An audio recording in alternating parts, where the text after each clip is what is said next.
Welcome to Hedge Fund Tips with Tom Hayes for the week ending May 1st, 2020. This is our 28th VideoCast and 18th podcast. And I'd like to kick it off this week with a segment I did yesterday morning with Lily Liu in Shanghai. She was on CGTN Global Business. That was exciting to be on that first international, although I did do one for Bloomberg in Turkey, but it was nice to be on yesterday morning very early. And we discussed in that, so first off, thanks to Lily Liu and Liang Ru for putting me on their show. And we went into, she was asking questions about the GDP print of negative 4.8% for Q1 in the United States versus negative 3.5%. And I, basically went into, and you can check this out. You can just click on Featured On to see all of these. But a couple of the key points I wanted to get into, the bad points of the GDP were obviously consumer spending, exports and inventories. Consumer spending down negative 7.6, exports down negative 8.7, and also healthcare was a major contributor, hit very, very hard. You can see this chart here from Barron's. And if you want to read the article, just Google that. Healthcare was the biggest drag on first quarter GDP. Why? Because all of the elective surgeries were were not being done, and they're being delayed. So that pent up demand is going to hit hot and heavy in the coming months, and certainly if not in Q2, Q3, hip replacements, knee replacements, heart surgeries, etc. So that was hit hard. But the thing that was very interesting, because she asked the question, what percentage of the drop was attributable to coronavirus? And I started off and just explicitly stated 100%. I mean, that there's no question about it. And the reason is, if you look here at this BEA data table, which I originally saw an excerpt of this from Brian Chung from Yahoo on Twitter, and then I looked at the source material. You can go to bea.gov. Residential fixed investment in single family and multifamily properties was up 21% year on year. It goes to show you how much we were humming along going into coronavirus. Really the strongest economy we've seen in certainly a generation here going in, because you don't ramp up fixed residential investment in weeks. It's months in building up momentum. So that was huge to see, and it had really just started kicking off in Q3, Q4, and was humming along. So as we get back to work, that'll come back. But that was an interesting thing to see. She also asked about the Federal Reserve. What tools do they have? And, we talked about the Chairman Powell's meeting. He said he's going to keep rates to zero until we hit full employment. And with obviously the now 30 million jobless claims in the last 5 weeks, he's going to keep the pedal to the metal there, and also until he hits sustainable 2% inflation. So he's basically said, I've got this thing backstopped in perpetuity. We're not going to try to get out of this so quickly. Obviously, the quantitative easing, he's done about $2.5 trillion in the last since the end of February, and the new lending facility. So that was the core of my talk with Lily. The other thing that I pointed out as far as GDP, because she brought up there are estimates that it's going to be negative 30 or 40% for Q2, but for the year, the CBO, while they're very pessimistic for Q2, they have it at negative 5.6% for the year. And we've discussed pretty often that, round numbers, a $20 trillion economy, 6% is 1.2 trillion. We've now got 9 trillion authorized to fill that 1.2 to 1.5 trillion dollar shortfall. And we'll go into that more in this podcast VideoCast. The other thing that you have to look at is, as pessimistic as the CBO, Congressional Budget Office, is bipartisan, is in the short term, they have us at near 3% growth for next year. So I think that they're likely overshooting on the downside in the short term, and they're underestimating the upside in the intermediate term, and we'll go into why in this call. So that is that was Lily Liu. Thank you so much. Next, we were on Graham Ledger's show on One America Network on Monday. I don't have the clip for that yet, but when I get it, I'll post it up. And that's a really conservative show. And one of the things that I knew they were going to touch on was debt to GDP and the worries about that. We're borrowing all this money to shut down the economy, etc. And the point that I wanted to make on that was that, you know, this is a wartime effort. There's no question about it. You know, the invisible enemy, etc. But the characteristics are the same, where people are making shared sacrifice to get through a very hard period. In 1946, you have to keep in mind World War II era, the U.S. debt to GDP hit 119%. We'll be over 100% debt to GDP at the end of the year, but not near 119%. And what followed, and there were many people during that period saying, we're dead. We've never had debt to GDP this high, and it's unsustainable. Well, just 7 years later, coming out of that, debt to GDP fell by 68%. It fell to 68% debt to GDP ratio from 119%. So we've got a long way to get to 119%.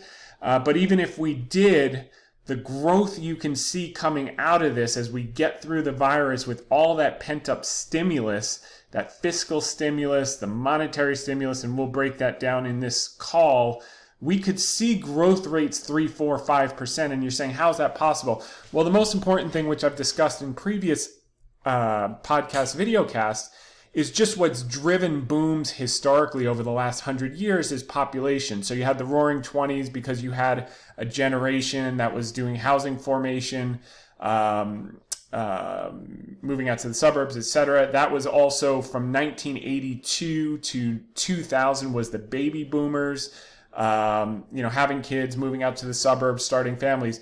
So where we've lacked that in the last 15 years is my generation, Generation X. So if you take the baby boomers are 80 million people, the Gen X, which dropped the ball, is 65 million people. That's why we were able to print, tons of money globally, $10 trillion, and get no inflation in the last 10 years, is because the demand was just too low from such a small population and small housing formation. You saw it in housing, etc., 65 million people. But now the biggest group is getting older, close to 30, 28 to 32. They're starting later, and that's the millennials. And the millennials are even bigger than the baby boomers were. They're not 80 million people. They're 85 million people. And if anything, 2 months at home with nothing to do, number one, hopefully that will lead to a baby boom. And two, if you Google, apparently Zillow searches are through the roof. So while people are stuck into the cities, they're fantasizing about getting a house and getting the hell out of crowded areas. And that's understandable. And we'll see if that's short term. But I do think that no matter how well you're doing, the idea of paying $50,000 for pre-K and kindergarten is not that attractive. And that forces people, in our area, the tri-state area, out of New York City into Connecticut, New Jersey, Westchester, etc., to get good schools, to have the space for kids. It's hard to have a bunch of kids unless you have a 5,000 square foot apartment. So that trend will be very, very good for growth in the 2020s. And you couple that with that excess $8, $9, $10 trillion of stimulus over and above the $1.2 trillion economic contraction, and you could have the formula for just really massive growth. And once we get up to those 3, 4, 5% levels, then you can raise taxes. I'm not obviously a fan of that, but that happens. That happened in the 90s. The economy was strong enough to sustain it as the boomers were just humming along. You had higher tax rates and the economy still boomed. So that's how you can see, same as in the 50s and in the 60s. So after debt to GDP got to 119% in 1946 with all the stimulus and aid to keep things going through the shared sacrifice period, Yes, in 7 years, the debt to GDP ratio plummeted to 68%, but also in the 50s, so from 1948 to 1968, you had a massive period of prosperity, growth, etc., and a baby boom as well. So keep all of that in mind as we move forward, and we're going to talk about the potential that people are underestimating the growth rates that we're going to see. Certainly not in Q2 and probably not even in Q3, but for 2021, it can be something. So I wanted to cover that with Graham, and also the other thing that they worry about is, that tends to be a conservative show. So, the Democrats wanting $500 billion or more money for the states and municipalities to pay the coronavirus costs. And he was concerned about that. And I said, look, the Democrats are going to want $500 billion for the states and municipalities. The Republicans are going to want $1 trillion for infrastructure and more for businesses and small businesses, re-up any of these small loans if they run out again, the SBA loans. So the Democrats are going to get less than they want. The Republicans are going to get less than they want. They'll come together, they'll get a deal done, and it'll be good for growth. And when all is said and done, that probably takes the total amount of stimulus aid and liquidity to about $10 trillion to fix a $1.2 trillion economic contraction, close to $9 trillion of stimulus just hitting when this largest segment of the population, the millennials, 85 million people, are just starting housing formation, which is the formula for massive growth and success in a capitalist economy. So I think the stars are coming together, and yeah, it's going to be a tough one for the next quarter and a half. Headlines are going to get worse. We all know people. The most important thing is the human element, who have gotten sick. People have died. People have lost loved ones. That is certainly hard to cope with, and we'll have to get through that. But from an economic standpoint, I think there are going to be very good things to come after we get through this short term. So that was the second one. So thank you to Graham Ledger for the Daily Ledger Show, Carolyn Midkiff, and Ajara Bulikova for inviting me on that show. Much appreciated that. Then I did a show, not CGTN Global Business, but CGTN America with Rochelle Akufo. She was wonderful, very sweet. Enjoyed being on that show. And her question was about, women and minorities being disproportionately hit by the coronavirus, and why was that? And the issue is why they've been disproportionately hit. And this is from the Kansas City Fed. And actually, this is ironically also Brian Chung at Yahoo. You should follow him, guys. He is a phenomenal reporter. He covers a lot of Fed stuff, and he's a very granular reporter. And I met him once on set on, I think, Julie Hyman's show and Adam Shapiro. And just a really smart guy. Definitely follow Brian Chung on Twitter. He puts out really good stuff. And this was timely because I had the interview the next day and it came in handy. So basically, women held 63% of all the jobs in the hardest 3 hit industries from coronavirus. And a majority of these women did not have a college degree. So what were the hardest hit industries? Accommodation and food services, healthcare and social assistance, and retail trade.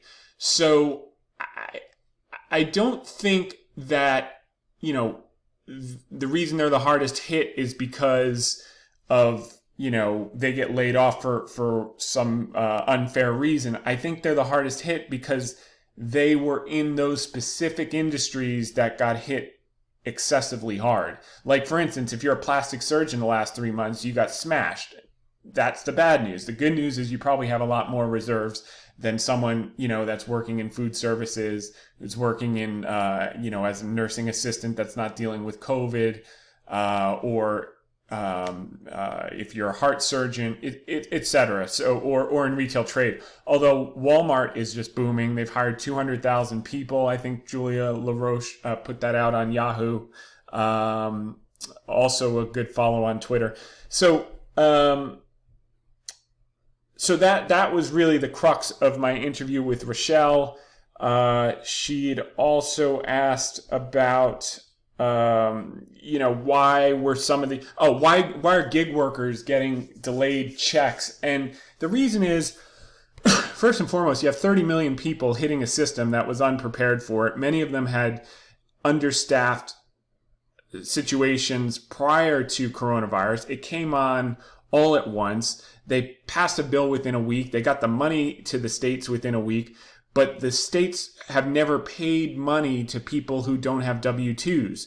So in most of these states, you actually, if you're a gig worker, apparently you have to apply and get rejected. That's why you saw like Uber people getting, you're entitled to zero, and then reapply, and that will kick in the federal, the $600 a month, on top of not less than half of the state.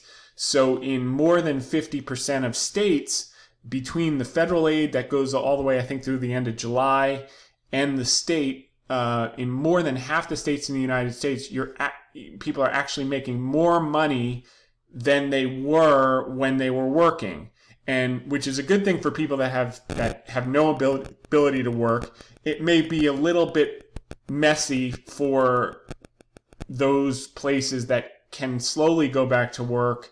And then you have workers that are saying, well, why should I go to work when I'm making more at home? And that'll get wrinkled out. For all the critics out there, better an imperfect plan instituted today than a perfect plan tomorrow, because tomorrow never comes. They got it done fast. It was almost perfect, close to perfect. It is what it is, and these will get worked out. As far as businesses that, got locked out of the first round of small business loans, they reloaded, and what I told Rochelle is they're going to continue to reload. So if you need money and you qualify for these programs, have no fear, your money will get there. You just got to be persistent and get through the bottleneck. I mean, 30 million people on the same staff as what was, a fraction of that just a few weeks ago. It is what it is, but they are moving faster than has ever happened in the history of government, and we've never even had something so sudden and so of this magnitude. So everyone's coming together. We're going to push through that, and what that's called for the gig workers, it's called the Pandemic Unemployment Assistance, and that was Rochelle. So thanks for having me on, and that was Stephen Parker who put me on that show. So thanks for having me on the show on CGTN America. Next, I want to cover the Kiplinger article with Ellen Chang. Terrific. Thank you for including me in your article.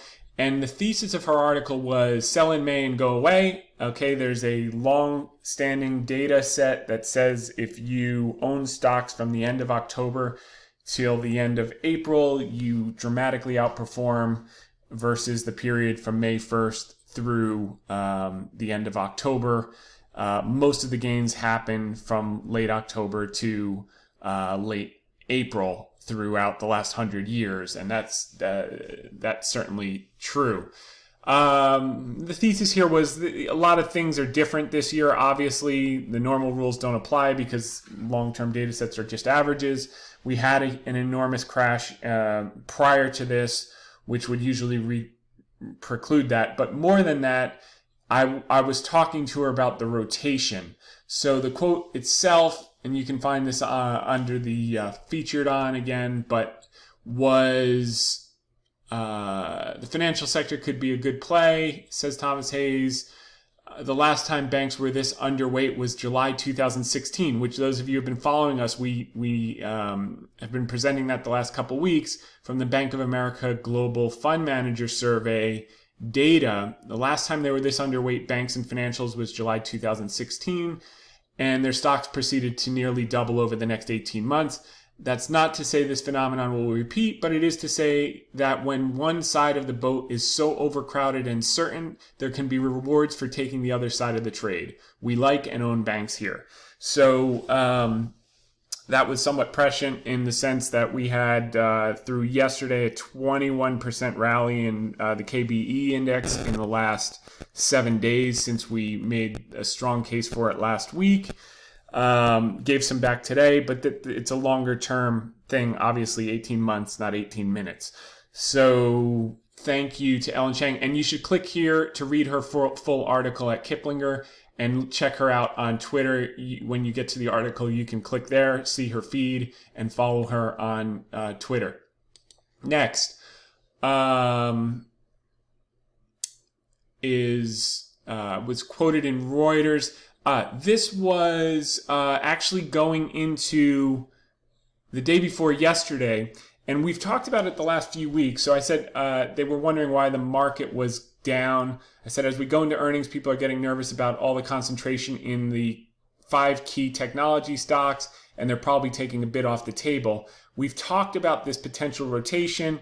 5 stocks being the last time 5 stocks were this high a percentage was 2000, and you can look at our article from last week. Just go to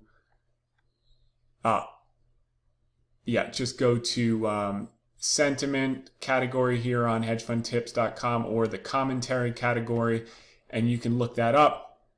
And we saw that in spades today, people getting out of some of the bigger tech names. It's, as I said last week, I don't see a crystal clear reason why they're going to just all run for the hills on the top 5 names. Obviously, Amazon got hit today for the spending that they have to do with coronavirus. Apple was a little bit weak. But the point that I was making was, as we muddle through this period and into the higher growth period, back half of this year and early half of next year, first half of next year, we should see a broadening of the rally. So maybe some out of those 5 names, but certainly into some of the least loved names, like according to the Bank of America Global Fund Managers, was banks, industrials and materials, and energy. Energy now, I think they're up on average they were up as of prior to today, up close to 70%, 60, depending on the indices, whether it's services, exploration and production, or integrated, close to 70% off the lows in the last 4 weeks. So that's, dramatically outperformed the market, which was up 35% trough to recent peak. Double outperformance of the least loved and least owned. Banks had, we'll discuss again. So thank you to Sriyashi Senyal and Nivedita C of Reuters for having me in your article this week to discuss that potential sector rotation and or broadening of the rally on the whole. And then was also in an article for Chibuke Ogu, and I want to thank him for having me up because he was wondering why the market was up, and it was the Gilead meeting the endpoint, and that is a key point which we'll also go into right now. Markets were up on expectation because the Gilead drug met the clinical endpoint. Also more regional reopenings of states in the United States, and backstopping of the Fed. The chairman said that they'll be overly accommodative. Well, what the chairman actually said, which I covered on Lily Lu's show, and I forgot to mention now, is he said the word unlimited. Okay, so it's gonna be, and we'll talk about that. That's a guy throwing a kitchen sink. So unlimited backstopping. So the Gilead thing, which meeting the endpoint, was not a surprise. It was a surprise for the market because there was a China study. People were worried that the Chinese stopped the study. The reason the Chinese stopped the study on remdesivir is because their cases peaked on February 5th, and they stopped the study at the end of February because there were no longer severe patients to start in the study. That was the key. If you look back at the data from the Chicago study, 125 severe patients, almost all of them were released within a week. They had anticipated the drug treatment would take 10 days, which means now they have double the dosage than they thought they had in stockpiles. That's a good thing. Plus, you had Daniel O'Day on today, the CEO, talking about they can make multiple millions by next year. So it looks like they've got the production in gear. Their fever curves dropped immediately in the Chicago study. These severe people were off the ventilator in 1 day in the Chicago study. Took half the time that it was expected. And this is going to obviously reduce the strain on the healthcare system, hopefully get more of those elective surgeries back in and boost our GDP in the next couple of quarters.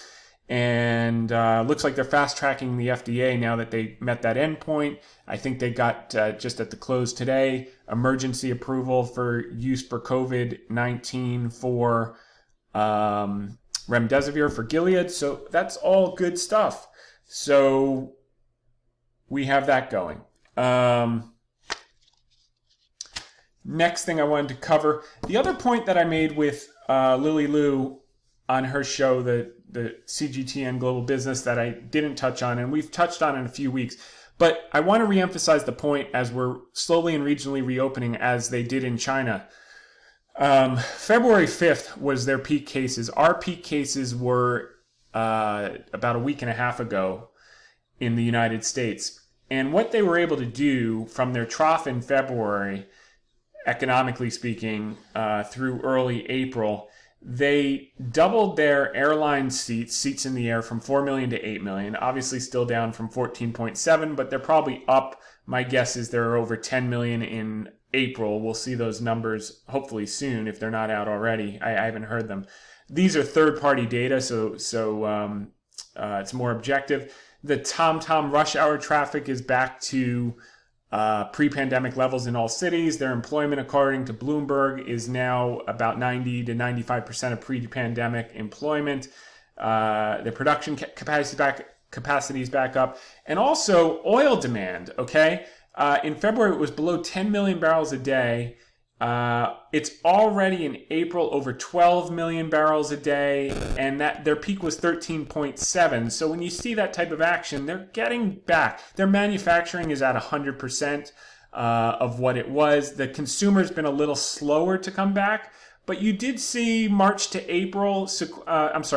March sequentially, Apple sold 241% increase in handsets sold from February trough to March, down 23% year on year, but still now Yum has got 99, Yum China, Taco Bell, Pizza Hut, has 99% of their stores open. Starbucks expects to be back to even on comps by Q4 of this year.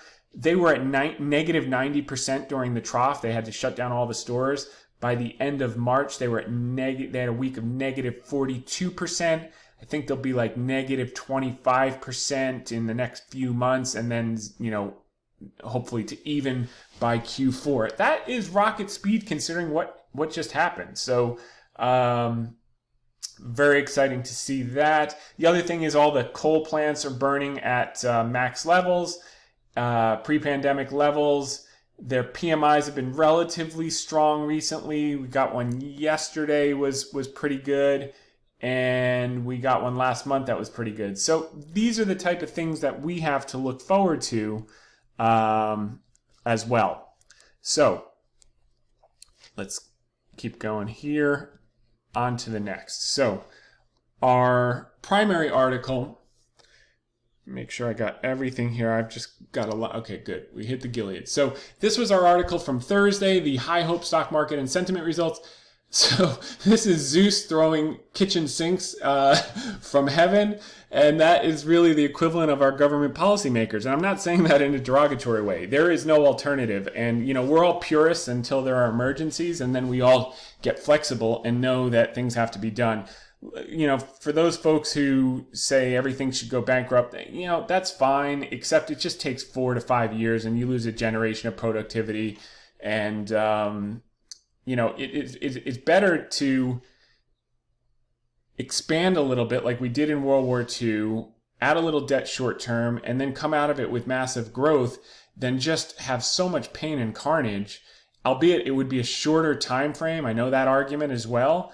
But some of the people that get that argument is always made by the top 1 to 10% that are fully capable highly productive, gifted, talented, hardworking people.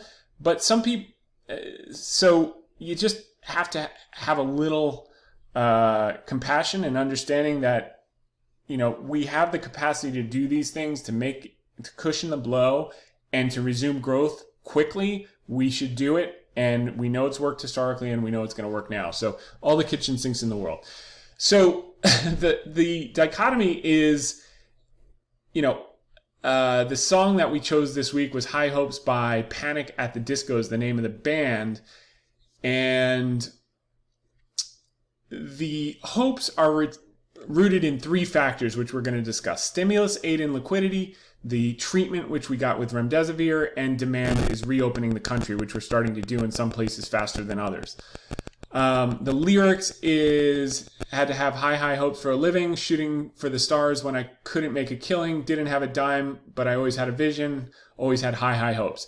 And that's what's killing a lot of people that missed adding during the month of March, because the numbers look so gloomy and everything looked so horrible, and so many people are dying and so much sadness and chaos. But, effectively looking at the CBO says GDP could contract by 39%. You've got 30 million people have filed unemployment claims. Never has happened. You have GDP down for the year expected of 5.6%. We don't have a vaccine yet. And yet the market's rallied 35% off the March 23 lows in the last few weeks. And that was the line from the song, didn't have a dime, but I always had a vision. Obviously, the market's sniffing out the recovery. It might be a little ahead of itself, obviously. We have to consolidate and digest some of the gains. For sure, anytime you have a move that dramatic that quickly. But the key question that everyone keeps asking is, what does the market see that the economy isn't experiencing at present? Well, the economy is getting worse in the short term. Although that trend may start to change because expectations are now so low. While the stock market's getting better. And what the point of this article is, and no one's talking about, is that while as I said, in the short term, the market might be ahead of itself, but we may see growth rates in 2021 that would not have been possible if not for COVID-19. And that just sounds absolutely bananas when we're in the middle of a recession. Okay, that's the fact. Two negative quarters of GDP growth. We just had one, and we're going to have another one, and just accept it. But by the time they declare it, we'll already be in our growth phase and recovering. So don't wait for them to declare a recession. Like Warren Buffett says, if you wait for the robins to sing, it's already spring. The time to be adding was in the darkest moments last month, but which we were doing. You can go through our articles, but we'll talk about some of the things we're doing now as we move forward here. So we covered the Lily Lu segment. So let me break it down. How can we have this view with 30 million people filing for unemployment claims? And, everyone just points back to depression numbers, but it's the conditions. You have to understand the conditions and the context. Well, you don't have to do anything. This is my opinion. You have to understand the conditions and the context in which those numbers are being printed. So this is not some long-term credit buildup like we had in, generation Kondratiev wave, where you had in 2008 with all of the debt and the reckless lending and et cetera, as you had in the late 20s. This is like a natural disaster, as Ben Bernanke put it best. It's the best explanation he came up with a few weeks ago. Think of it like a tornado, a hurricane. When you had Katrina and you had Hurricane Andrew, these are things where it's not like the Depression, where 20 years later they're still trying to figure out which way is up, or 10 years later. It's a drastic, huge contraction. Everything shut down in New Orleans. Everything shut down in the areas hit by the hurricane. And then, within months, people are rebuilding. The economy's bouncing back. But for a month, everything's shut down. Everything's broken. Emergencies. People dying. people losing houses in the cases of hurricanes and Katrina, et cetera. And then it recovers. Maybe it recovered more slowly than it should have in some of these instances, obviously, but it's not a depression. It's not 2008 where it takes years and years and years to glue the plate back together. We got hit with a tornado. We got hit with a hurricane.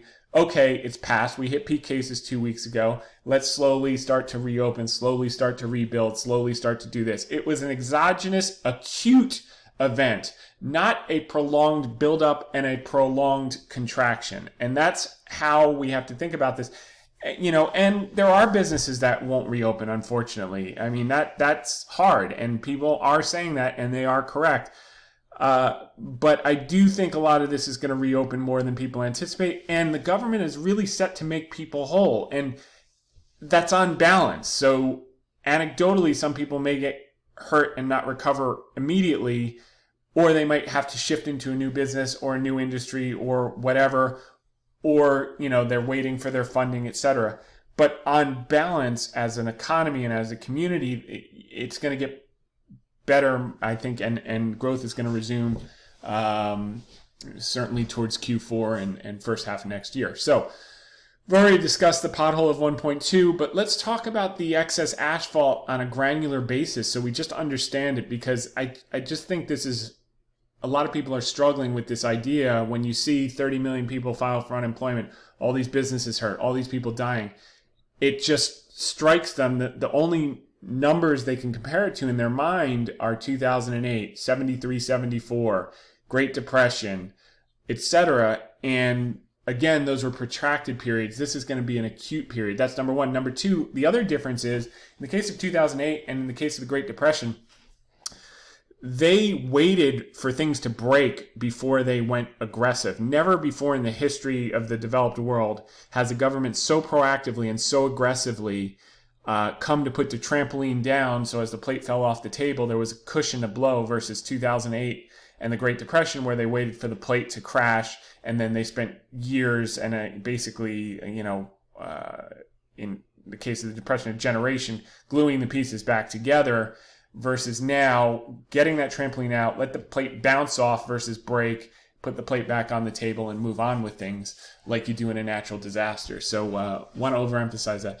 So the government's filling in the pothole. How are they doing it? Congress, first off, they've passed about $2.8 trillion of direct aid and stimulus to date.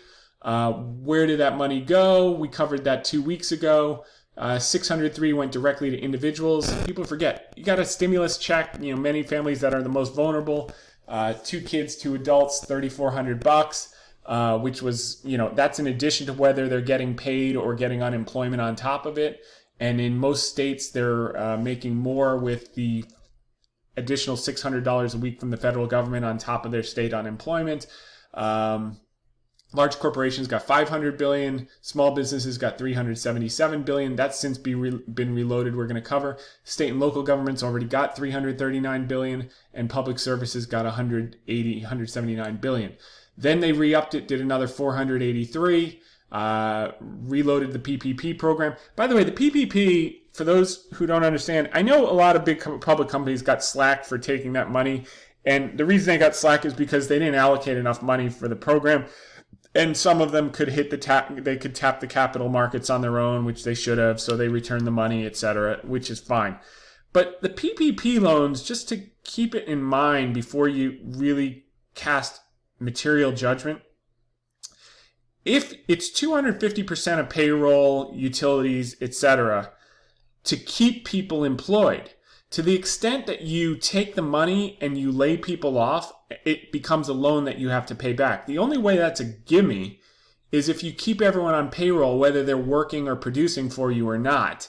That's the only way it gets forgiven. So for everyone else, it's a low interest loan. Okay, so all businesses could use a low interest loan. In that case, the big players should not have stepped in front of them, and many of them have returned the money, and now they're naming names for the second round when they give back.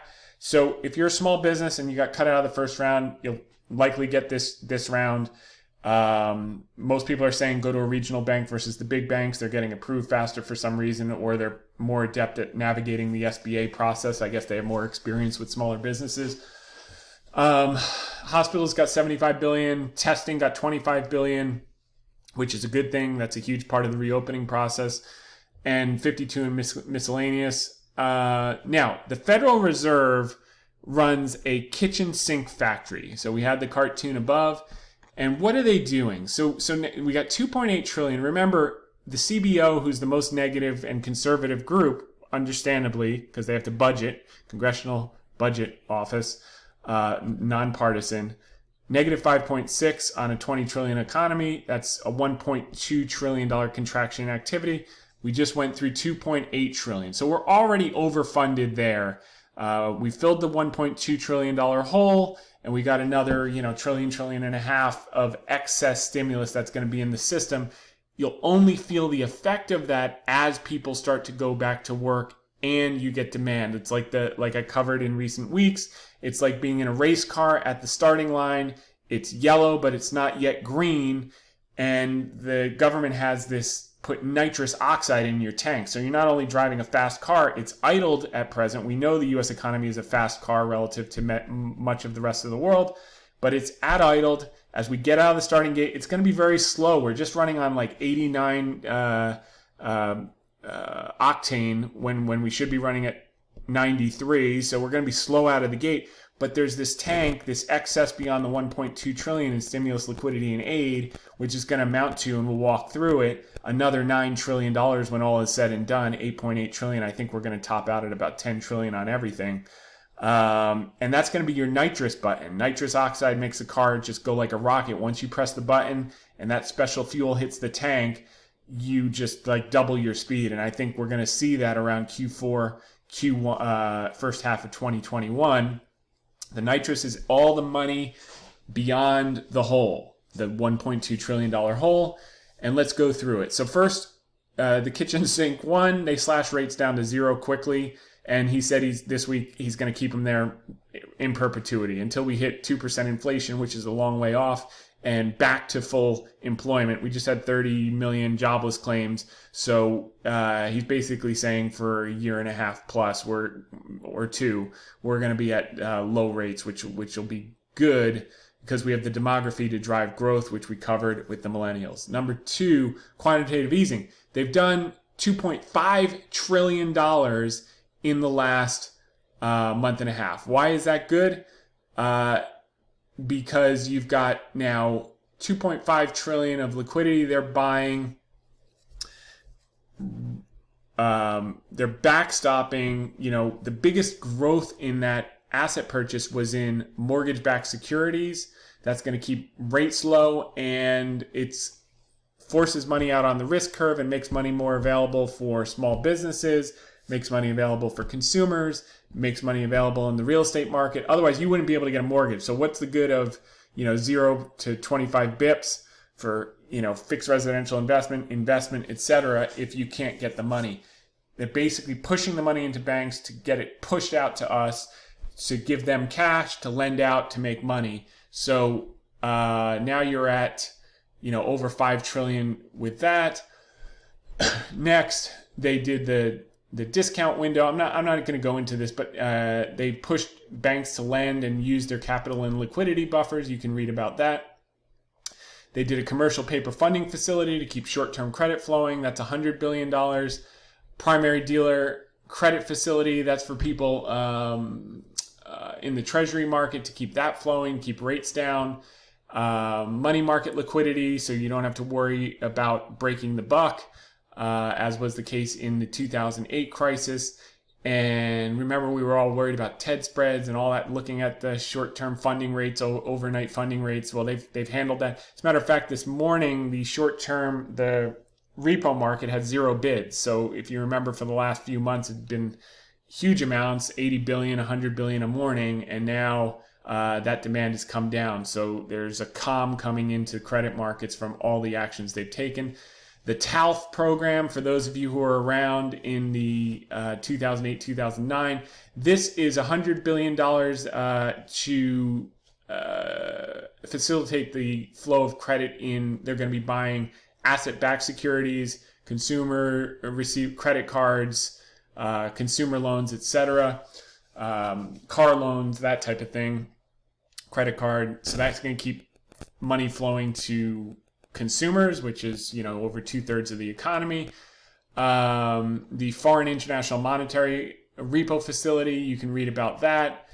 The Paycheck Protection Program, we went into that.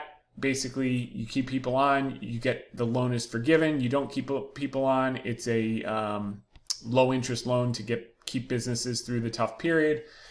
That affects, by the way, the PPP, I heard a statistic, affects 50% of the U.S. workforce are going to be positively impacted by the loans made to small businesses through the Paycheck Protection Program. That's phenomenal. Now, the bigger ones, this is huge for the credit markets, and that was really the turnaround when they announced that they were going to be helping less than investment grade credit companies in the primary market. For new issuance, they would be buyers. In certain instances, for the secondary market, they're buying through the high yield ETFs and had the facility to buy individual securities for certain credit ratings whose credit ratings had recently fallen. And now, so that's $600 billion for the Main Street.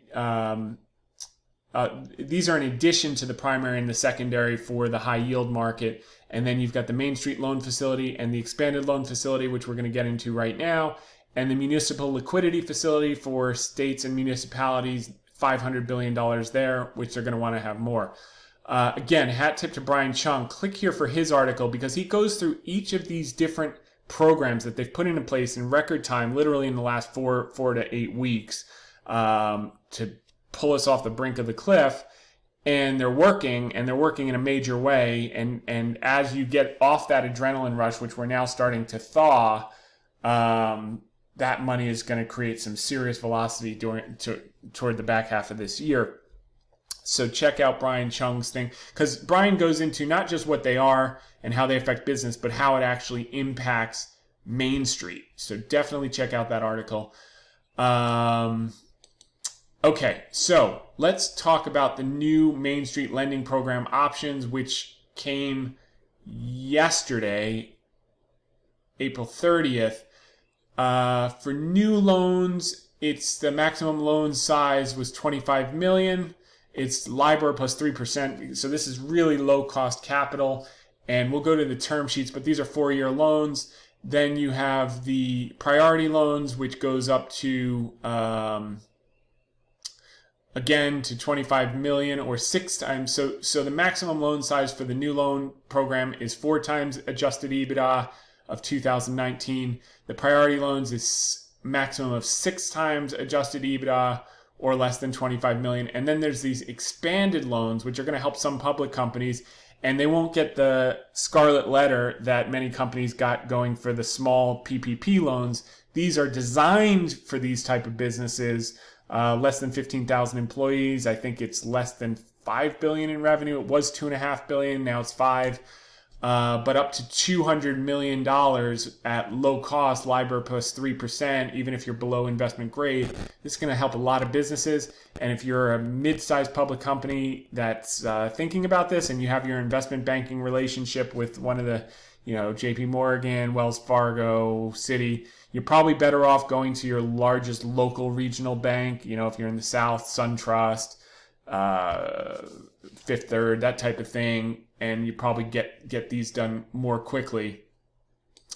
So here are the term sheets. And we basically went through it here. The new loan facility, those are $25 million or less. Priority is also $25 million or less. And then the expanded is annual revenue is less than $5 billion. So they bumped that up, and less than 15,000 employees. So there are going to be a lot of public companies in this, and less than 200 million. Again, this all keeps people employed until, because the one thing, people have a short memory.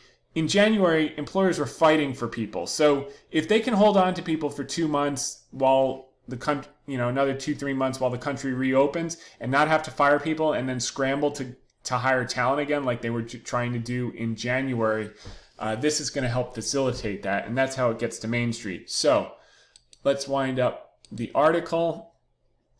and get you onto your weekend. So the two key lessons here, and why I spent all the time going through all these billions, 500 billion, 600 billion, 600 billion, 100 billion, 750 billion. Okay, so the primary, this is where they're buying the high yield debt, 750 billion in the primary market, new issuance, 750 billion in the secondary market. You know, these are the employers. These are the large scale employers in the country, mid-sized, small and mid-sized businesses. And when you add all of this up, you'll get to a number, you know, just under 9 trillion on a $1.2 trillion problem. And we're probably going to get, like I said, on the One America, you're probably going to get $1 trillion of infrastructure as the cherry on the sundae by the end of the year, if not before the election. Afterwards, both sides seem to want it. The Republicans will concede and give the states more money for coronavirus. The Democrats will concede and give the Republicans more money for infrastructure. Two key lessons from the granularity of the $10 trillion. So why is the market up 35%, even though the economy looks like it looks horrible in the short term? Is number one, and if you didn't learn it last time, don't fight the Fed. You're fighting the richest guy in the world, and in this case, the Treasury's backing him up. And number two, don't bring a knife to a gunfight. So, you're swimming an uphill battle. Yes, the economics are unfavorable in the short term, but the liquidity that's going to hit as demand hits, as people goes back, is a tsunami of liquidity. And you can't imagine that now because everything looks grim and dark, but just hang tight, look through my glasses. End of this year, certainly the first half of next year, we will see growth as that hits the economy. The other thing that Lily Lou asked, which was a good question, is what about a second wave? I think everyone's aware of a second wave, and what we know is in most cases the second wave is more easily, by then we'll have better testing and tracing and isolation, so it's generally less pronounced, and it's more quickly containable than the first wave, as we covered last week a lot about the antibody test and the serology test. Quite a few people, 55 times more in the case of LA County and Santa Clara, have been exposed to it and have antibodies to the coronavirus than had been previously thought. The mortality rate's much lower than previously thought. So there's going to be a lot of natural immunity, although not perfectly proven. I'm not a doctor, just do your own research.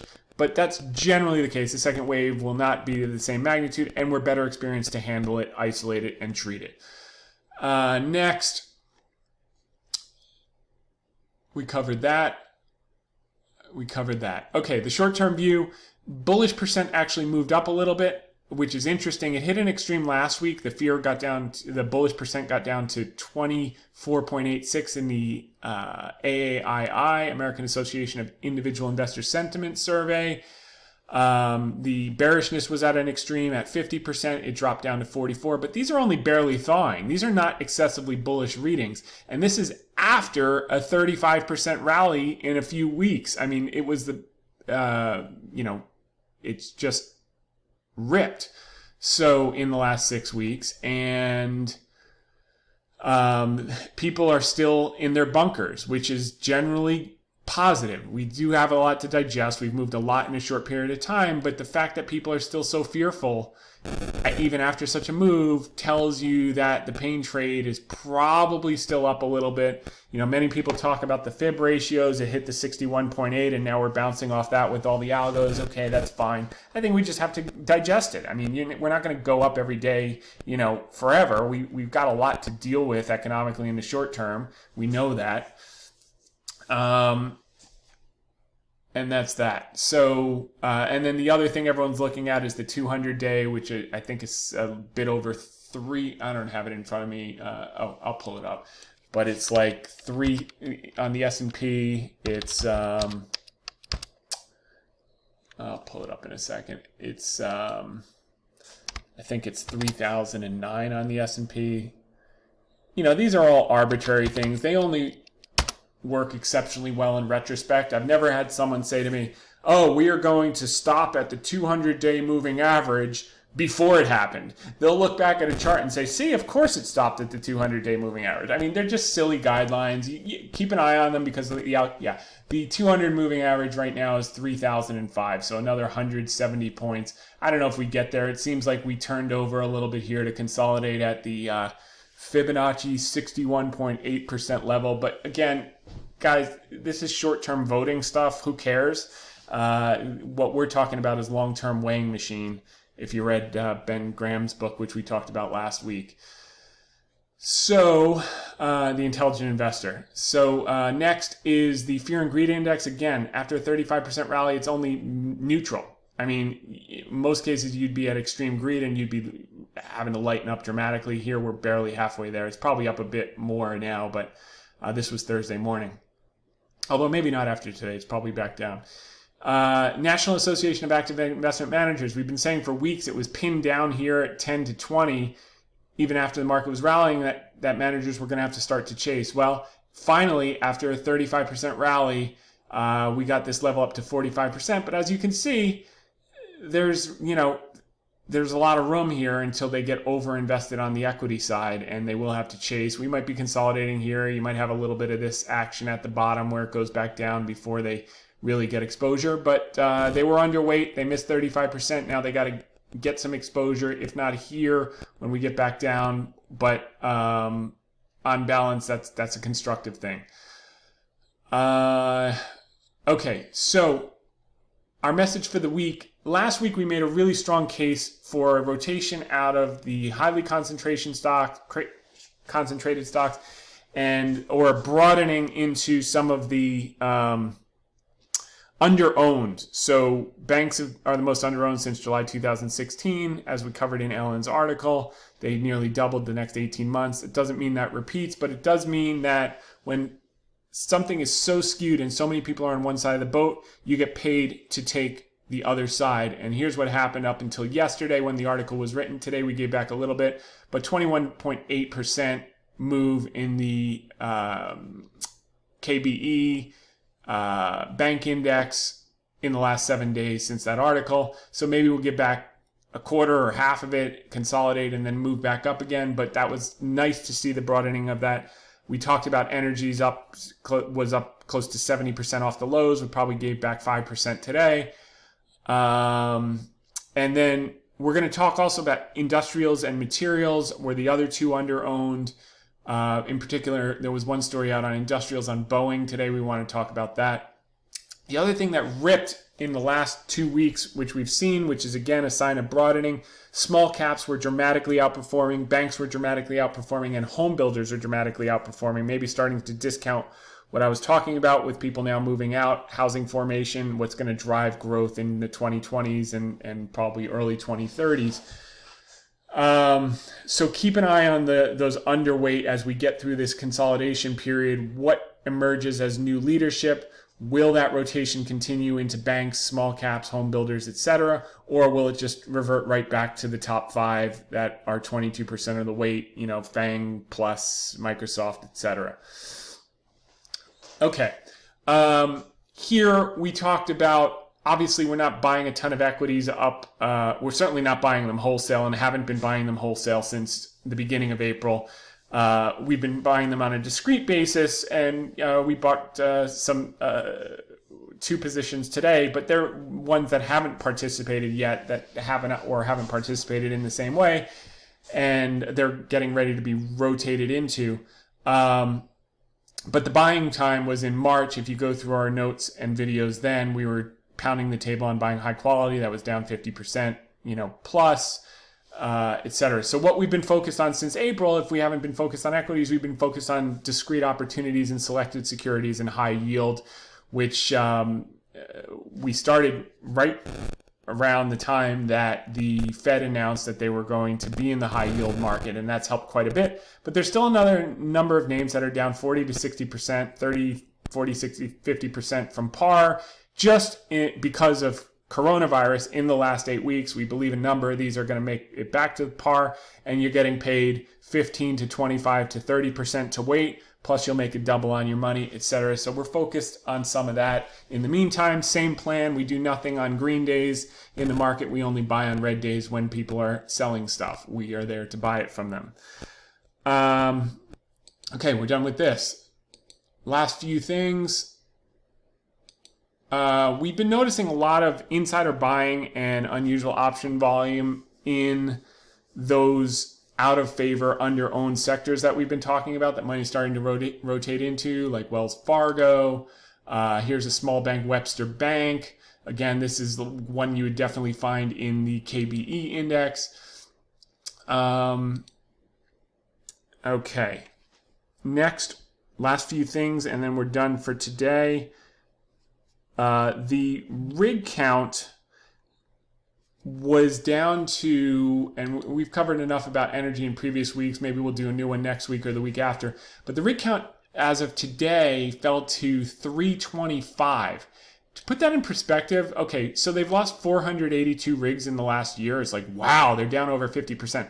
Okay, the peak in 2014 was 1,600 rigs. So keep in mind here, I know the sentiment is extreme on the energy sector into the negative, but two things happening. May 1st, today, the cuts start. And what are the cuts? 9.7 million barrels for May and June per day, about 10% of total production. Just as demand's starting to come back, people returning back to work slowly, regionally, etc., and that's happening in many regions around the world. Then from July through the end of the year, it continues. This is something that no one's talking about. Continues for 7.6 million barrels a day. Then from January of 2021 through April of 2022, this is a 2-year program, folks. They're going to cut at least 5.6 million barrels a day. This is huge, and that's going to catch up. When you couple that with the rig count being down from 1,600 down to 325 in the U.S., and then you're taking all this production off, and you've got China in the market filling up their strategic petroleum reserve to the tune of 215 million barrels, and the U.S. Filling up theirs to the tune of hopefully 75 million. I think they've already leased some of that out.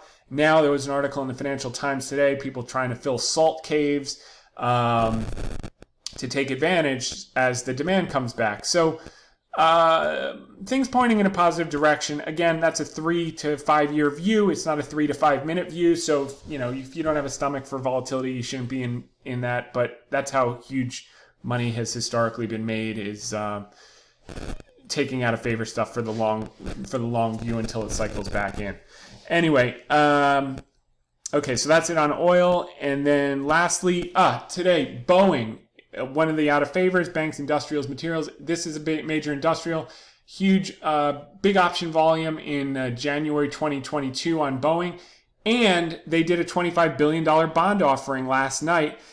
I read an article, the book was $70 billion of demand for Boeing's debt. So this is a function of what the Fed has done when we talk about all this primary market, secondary market, loosening up credit conditions. All the effort that they're doing enables Boeing to go to the market and not need government taxpayer money. They raised it on their own at good terms, $25 billion, and they could have raised double that, triple that if they wanted to, but it wouldn't have been great for their capital structure, and they're not going to need it. As the demand comes back, 737 is going to go back. You saw the seats. We discussed the seats in the air in China doubled from February to March. Domestic travel, it may be slower than that for some of the developed world, but it's going to come back. We're going to be stir crazy. We're going to want to travel. I mean, if I could travel tomorrow, I would. I think a lot of these planes are going to start saying everyone wears a mask. I might sign up for that. Wear a mask. Probably wouldn't do it with my kids right away, but take my wife down to the Caribbean or something, wear a mask, take some vitamins. I don't know. All right. I didn't say that. All the doctors are going to give me a hard time. No.